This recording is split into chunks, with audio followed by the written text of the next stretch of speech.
Luna had always believed that trust was something you built slowly, brick by brick, the way you build a house.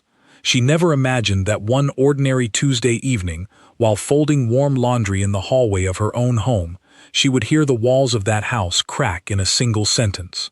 It started with a basket of clean sheets. Nothing dramatic. Nothing that looked like the beginning of an ending. She was walking past her husband Adrian's office, the door left slightly open, probably by accident, and she heard his voice, low but clear enough to catch every word. "By September, if the deal with Hartwell closes, we move forward," he said. "I can't keep explaining her to clients anymore, Victor. She isn't what the brand needs. Not anymore." Luna stood completely still. The basket didn't fall from her hands. Her heart didn't skip in some cinematic way. She just froze, the way people freeze when their mind refuses to process something too big to hold all at once. She was the her in that sentence. She knew it the second the words left his mouth. 12 years of marriage, 12 years of shared birthdays, shared debts, whispered promises in the dark, and somehow it had all been quietly filed under one cold business term: brand. She didn't storm into the room. She didn't throw the basket at his head, though some tired, angry part of her imagined it. Instead, she walked to the bedroom, sat down on the edge of the bed, and folded every single sheet with a precision that bordered on ridiculous. Corners lined up perfectly, fabric smoothed until it looked like something out of a store display. It wasn't about the sheets. It was about giving her hands something true to do while her mind tried to make sense of a truth that refused to be simple. When Adrian came out of his office 20 minutes later, he kissed her on the forehead like nothing had happened, like the world hadn't just quietly ended for her right there in that hallway. "Meeting ran long," he said, smiling in that easy way he always did when he wanted her to stop asking questions. "Okay," she said. That one word, "okay," was the entire funeral for the marriage she thought she had. No tears, no fight. Just a woman standing in her own home, smiling back at a man who had already decided, somewhere in a boardroom she would never see, that she was being replaced. That night, Luna lay awake beside him, staring at the ceiling, listening to him breathe like everything was fine. She kept replaying the sentence in her head. "She isn't what the brand needs anymore," as if she were a logo, as if she were an old marketing campaign that had run its course and needed a refresh. She thought about the years she gave up her own career to support his. She used to be a designer, talented enough that people once fought over her portfolio. But somewhere between hosting his business dinners and managing his image for every important client, her own dreams had quietly gone to sleep. She told herself it was temporary. She told herself it was teamwork. Now she understood it had simply been convenient. Convenient for him. At 4:47 in the morning, she was still awake. She knew the exact time because she had been staring at the glowing green numbers on the nightstand clock, watching them change one by one, as if counting down toward a decision she had already made without admitting it to herself. She got up quietly. She didn't turn on the lights. She packed only what mattered: a single suitcase, her laptop, an old folder of design work she hadn't touched in years, and a small ring box that had sat untouched in her drawer since her wedding day. Her grandmother's ring. She almost left it behind. Somehow, taking it out of the box felt like sending a message to herself that she wasn't ready to admit yet. A message that said, "You are allowed to still believe in something good, even now." The house was silent, except for the sound of her own breathing and the soft click of the front door closing behind her. She sat in the driveway for 4 minutes before she finally put the car in reverse. Not because she doubted her decision, but because some part of her needed those 4 minutes to simply exist. No marriage, no plan, no fear, just a woman in a car in the dark, breathing. Then she drove. She didn't have some big destination in mind. She just needed distance. Somewhere Adrian's voice couldn't reach her. Somewhere his sentence about the brand couldn't follow her into the daylight. She ended up at her cousin Rosa's apartment 2 states away, arriving just as the sun was rising over quiet streets she didn't recognize. Rosa opened the door in pajamas, hair messy, eyes half asleep, and took one look at Luna's face before saying anything. "You look like you drove through a storm," Rosa said. "I think I did," Luna answered, "just not the kind with rain." Rosa didn't ask 100 questions right away. She simply stepped aside, let Luna in, and made 2 cups of coffee in silence. Sometimes the kindest thing another person can do is not demand an explanation before you're ready to give one. Luna slept for almost 11 hours on Rosa's pull-out couch, a couch that smelled faintly of cedar and old fabric softener. When she woke up, sunlight was pouring through the window, and for a moment she forgot where she was. Then the memory came back, quiet and heavy, like a stone dropped gently into water. She sat up, rubbed her eyes, and felt something she hadn't expected to feel that morning: hunger. Not just for food, though her stomach did growl loudly enough to embarrass her. She felt hungry for her own life again, a life that belonged only to her. That afternoon, she opened her laptop and stared at an old folder titled Portfolio. Final. She hadn't opened it in 3 years. Her fingers hovered over the mouse before she finally clicked it open, and there it all was. Logos, branding concepts, illustrations, ideas she had once poured her heart into, before Adrian convinced her, gently but firmly, that her hobby was distracting from more important things, meaning his business, his dinners, his image. She sent one email that day, just one, to an old client she used to work with before she stepped away from freelancing. She didn't expect much. Maybe a polite reply, maybe silence. Instead, within an hour, the client replied enthusiastically, saying they'd been wondering where she disappeared to, and asking if she was available for a new project. Luna stared at the screen, feeling something crack open inside her chest. Not pain this time, but possibility. Over the next few weeks, she reached out to more former clients. Some didn't respond.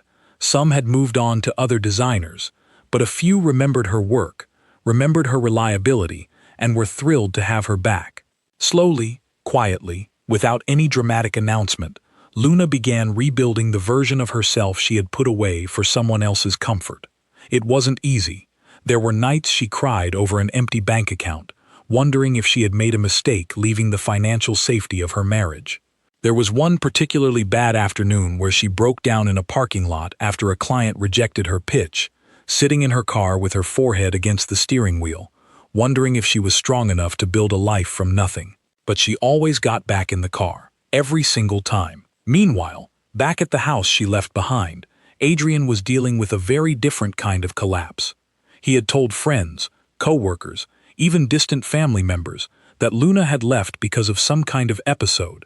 He implied she wasn't stable, that grief over something unnamed had made her act irrationally. It was easier for him to paint her as broken than to admit he had been planning to erase her from his life, like an outdated business decision. But people who actually knew Luna didn't buy the story. Rosa certainly didn't. Neither did a few of Luna's old friends who reached out privately once word got around that she had moved. Ironically, the very deal Adrian had been chasing, the Hartwell deal, the reason he wanted to rebrand his image, meaning erase his wife from it, fell apart just months later. His new direction, the one that didn't include Luna's steady presence by his side at events and dinners, didn't land the way he expected. Clients found him less trustworthy, without her grounded energy beside him. Investors noticed the change too. Business, it turned out, doesn't run only on strategy. Sometimes it runs on the quiet trust a good partner brings into a room. Adrian started making calls. Not business calls this time, personal ones. He texted Luna first, casual at first, asking how she was doing. She didn't reply. He called a few days later. She let it ring. Then one evening, almost 6 months after she left, he showed up outside her new apartment building holding a bouquet of flowers, standing there like a man auditioning for the role of a person who had learned his lesson. Luna saw him from her window before he saw her. Her first instinct wasn't sadness. It was curiosity, the strange, distant kind of curiosity you feel watching a stranger from far away. She went downstairs, not because she missed him, but because some closed chapters deserve to be closed in person, not left hanging in silence. "I made a mistake," Adrian said the moment she stepped outside, holding the flowers out like an offering. "Which one?" Luna asked. Not really a question, more like a locked door. He didn't have a clear answer. Instead, he talked about how things had changed for him, how the business wasn't doing as well, how he realized how much he needed her presence back in his life. Presence, not love, not partnership. Presence, like she was a prop that made his life function properly. Luna listened quietly, arms crossed, watching him talk. She noticed something strange happening inside herself. In the past, she would have already started nodding along, softening the blow for him, managing his emotions the way she managed his dinner parties and his client relationships. This time, she caught herself mid-nod and stopped, on purpose, like pulling her hand back from something hot before it could burn her again. "I hope things work out for you," she said finally, calm, flat, not cruel, but firm, like a door closing gently instead of slamming shut. She turned and walked back inside, leaving him standing there with a bouquet that suddenly looked completely out of place in his hands. Upstairs, she had a client call in 20 minutes, a real one, a paying one, a life that no longer needed his approval to keep moving forward. Word of what happened between them spread slowly through their old shared circle of friends and co-workers. People who once admired Adrian's confidence started noticing something else now. How quickly he had been ready to erase someone who had stood by him for over a decade the moment she became inconvenient to his image. And people who saw Luna's transformation used one particular word to describe her, again and again: untouchable. Not cold, not bitter, untouchable in the sense that nothing could reach the parts of her that mattered anymore. Not old fears, not old approval, not the voice of a man who once thought he could quietly delete her from his plans like an outdated business strategy.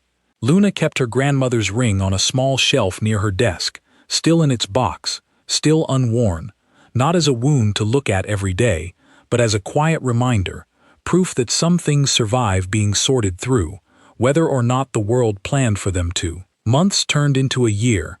Luna's design business grew steadily. She signed contracts with companies that valued not just her talent, but her calm, steady way of communicating, the very qualities Adrian once dismissed as not fitting the brand.